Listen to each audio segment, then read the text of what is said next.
তো বস, এখন আমরা আরও একটা মালায়ালাম থ্রিলার ছবি নিয়ে কথা বলবো, নাম হচ্ছে ইকো।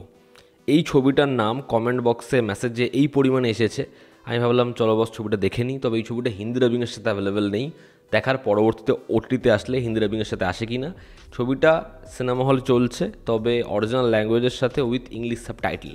তো কেমন লাগলো এই ছবিটা? এই ছবির যে পরিচালক, যার প্রিভিয়াস ছবি ছিল কিষ্কিন্দা কান্দাম, এবার সেই ছবিটা যেভাবে পপুলারিটি গেন করেছে, ছবিটা হয়েছে যেরকম, এই ছবিটাও কি সেই লেভেলে হলো?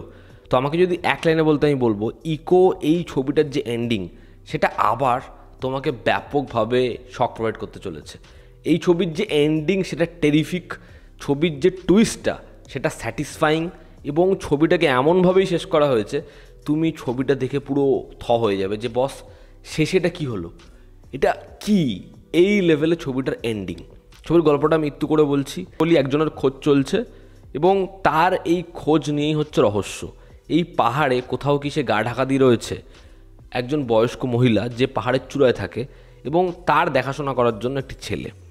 কে সত্যি বলছে, কে মিথ্যে বলছে, ইনভেস্টিগেশনটা কোথায় যাচ্ছে, এবং কার রক্ষা কে কীভাবে করছে, এর থেকে বেশি জানতে হলে তোমাকে এই ছবিটা সিনেমা হলে একটাই শো অ্যাভেলেবেল রয়েছে, সেখানে দেখতে হবে। আদারওয়াইজ ওটিটিতে রিলিজের জন্য অপেক্ষা করতে হবে।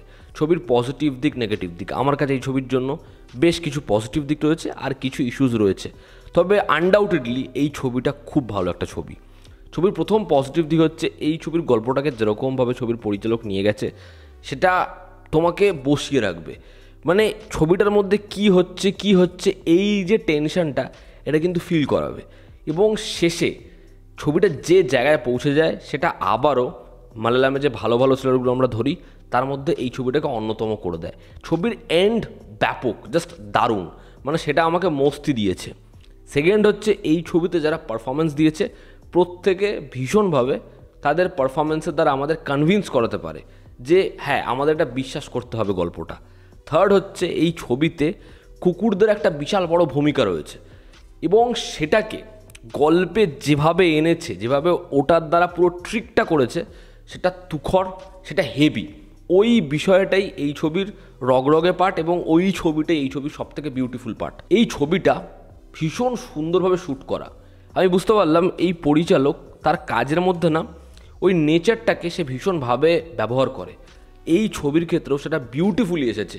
ছবির যে এন্ড সিকোয়েন্সটা, তোমার চোখ ধাঁধিয়ে যাবে। বা একটা জায়গা রয়েছে, যে ইনভেস্টিগেট করছে সে দেখছে ওই সিনেমার প্রজেকশন, সেই প্রজেকশন রুম থেকে রশ্মি বেরিয়ে আসছে, এবং আমরা দেখতে পাচ্ছি এই ক্যারেক্টারটা সে হেঁটে হেঁটে যাচ্ছে, কোনটা সত্যি কোনটা মিথ্যে, ওই মনোলগটা আসছে। বা ধরো 100 মিটার দূর থেকে কাউকে পালাতে দেখছে, ও পাহাড়ের ওই খাঁজ থেকে দৌড়াতে দৌড়াতে নামছে। শটটা চিট করা নেই, শটটাকে পুরো ওয়াইডে নেওয়া হয়েছে। ফরেস্টের মধ্যে থেকে যেরকমভাবে গাড়ি যাচ্ছে, যেভাবে ভোর হওয়া, রাত হওয়া, এই দৃশ্যগুলো ধরেছে আমার বারংবার থুদারুম, তারপরে হচ্ছে কিষ্কিন্দা কান্দাম 2018, এই ছবিগুলোর কথা মনে পড়ছিল। বিউটিফুলি ছবিটাকে শ্যুট করা হয়েছে। ছবির ব্যাকগ্রাউন্ড স্কোর ভীষণ ভীষণ ভালো। বুঝতে পারবে কিষ্কিন্দা কান্দামেও ঠিক এরকম একটা টোন ছিল, এরকম একটা অ্যাম্বিয়েন্স বানানোর চেষ্টা সেটা এখানেও হয়েছে। এবং সেই ছবির সাথে এই ছবিতে কিছু সিমিলারিটিস রয়েছে, কিন্তু সেটাকে কিন্তু এমন জায়গায় নিয়ে যায়নি যে দেখলে তোমার মনে হবে হ্যাঁ ওই ছবিটার থেকে এটা বসিয়ে দিচ্ছে, এরকম কিন্তু না। জিনিসটাকে কিন্তু ভালো মতো তারা আবারও এই ছবিতে সামঞ্জস্য বজায় রাখতে পেরেছে। কিছু ছবির ক্ষেত্রে শুরুতে একটা জিনিস তোমাকে দেখিয়েছে, এবার সেটা একটা স্টেটমেন্ট হতে পারে, একটা সিকোয়েন্স হতে পারে, এবার সেটা ব্যাপক কখন ওয়ার্ক করে, যখন সেটা ক্লাইম্যাক্সে ফিরে আসে। এবার এই ছবির ক্ষেত্রে সেটা যেভাবে এসেছে, সেটাই ছবিটাকে ভীষণ ভালো বানিয়ে দেয়। এই ছবির পরিচালক ছবির স্ক্রিন প্লেটাকে খুব ভালো মতো ব্যবহার করেছে। তো ওভারঅল ইকো, যার মানে হচ্ছে ফার্স্ট, এই ছবিটা একটা খুব ভালো ছবি। ছবিটা তোমরা দেখো, তোমাদের ভালো লাগবে। ছবির খারাপ যদি দিক বলি, এই ছবিটা সেকেন্ড হাফে আমাকে বোর করে। সেখানে যখন একের পর এক এই ইনভেস্টিগেশনের তথ্য আসছে, তখন মনে হচ্ছে জিনিসপত্রগুলো প্রচুর সংলাপ হেভি। সেখানে বিষয়বস্তুগুলো আমরা জানতে পাচ্ছি, এবং মনে হচ্ছে 2 ঘন্টায় ছবিটাকে শেষ করতে হবে, কিন্তু তথ্য এত রয়েছে। সেখানে ছবির যে এই তথ্য সেটা হয় কম হতে পারতো, মানে ছবিটা আরও বড় হতে পারতো। ফার্স্ট হাফে এত জিনিসপত্র, ব্যাক স্টোরিটা যেরকমভাবে আসে, জিনিসপত্রগুলো যেরকমভাবে আসে, অনেক বেশি মজার, কিন্তু সেকেন্ড হাফে সেই মজাটা অনেকটা থিতিয়ে পড়ে। তুমি যদি খুব ফাস্ট পেস্ট থ্রিলার ছবি চাও, এই ছবিটা বস তোমার জন্য একেবারেই নয়। কিষ্কিন্দা কান্নাম যখন এসেছিলো আমি তখন দেখছিলাম ছবিটা ওটিটিতে আসার পরে বহু লোক যারা সোশ্যাল মিডিয়াতে লেখালেখি করে তারা বলছিল এই ছবিটা খুব স্লো। তো এই ছবিটা ওই অডিয়েন্সটাকে টার্গেটই করছে না। এই ছবিটার ক্ষেত্রেও ইকোর ক্ষেত্রেও কিন্তু একই রকম বিষয়।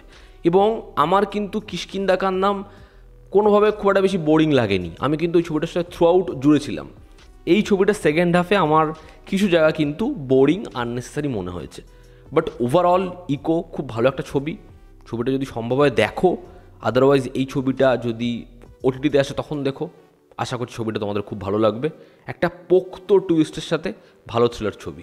তো এই ছিল আমার ওপিনিয়ন। তোমরা যারা দেখেছো তোমাদের কেমন লেগেছে জানিও। জনতা আমাদের পাশে আছে, আবার দেখা হচ্ছে। Take care.